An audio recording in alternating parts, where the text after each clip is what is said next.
Welcome to another episode of HUBchat. Today we are joined by the lovely Karina. Thank you for joining us. Thank you. So the purpose of these chats is to give you an opportunity to introduce yourself to the community, so we can all get to know each other a little better. So if you could start with just letting us know a little bit about the projects that you're working on at the moment. Okay. So I'll start with I've been here three years, and full-time 3 years with my family, with my husband and my twin girls. I am sort of two prongs. I have two hats. So basically, I'm the principal representative for a company called Ennis Global Mortgages, and what we do is it's creative finance, basically. So for high net worths looking to buy here, and when I say high net worths, I mean they need to be buying over 1.5 million for it to be worthwhile in the fees and the setup.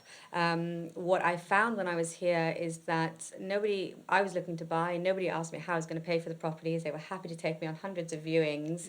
And it was only after we were in the process we find out about the wealth tax and all these like hidden issues, which, weren't familiar. So I saw a niche in the market here. There's everyone is in property some way, somehow, half the island's either yoga or property. It's quite consistent.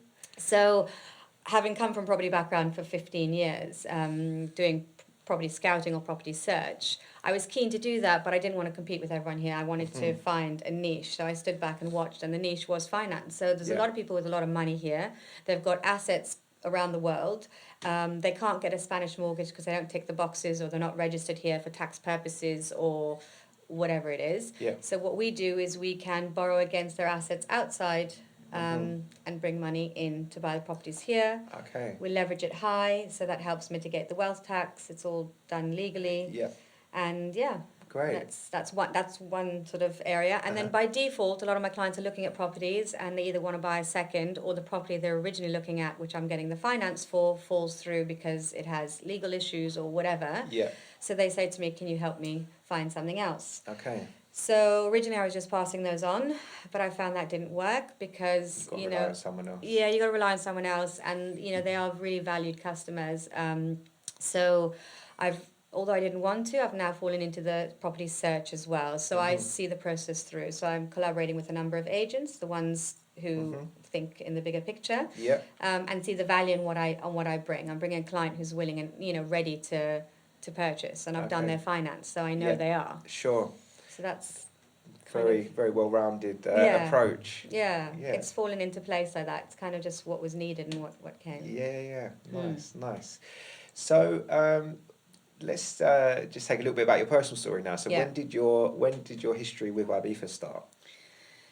So ironically, I was living in Sydney when I decided to come on holiday for the first time. Okay, so around the corner? Yeah, just around the corner. So, about 2007, because I'm from Malta, which is another little, island with, similar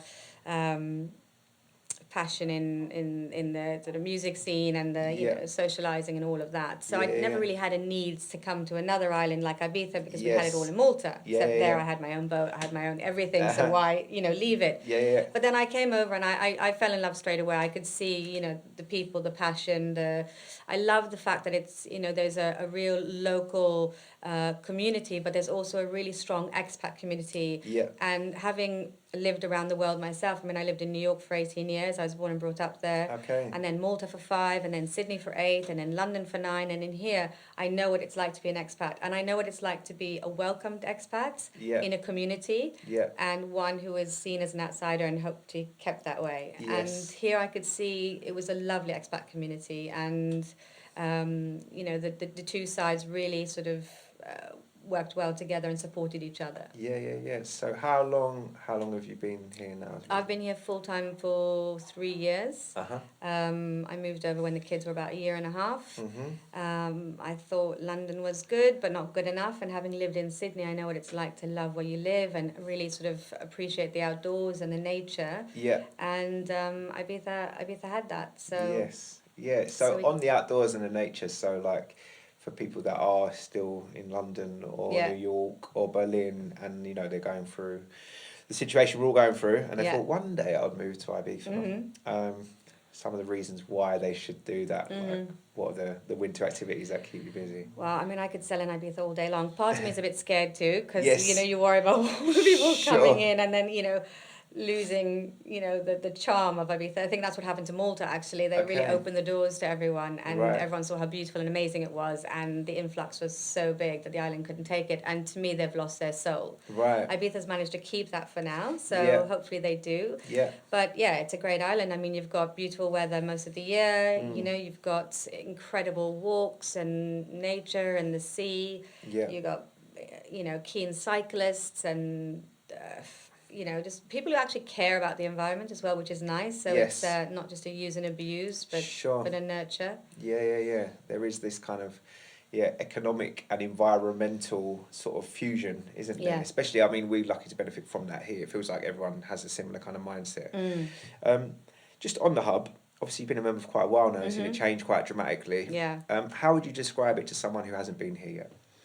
I do this on a daily basis. So how do I describe it? I just say it's an absolutely beautiful place to work. I mean, aesthetically, but the people as well. There's a really strong community, and the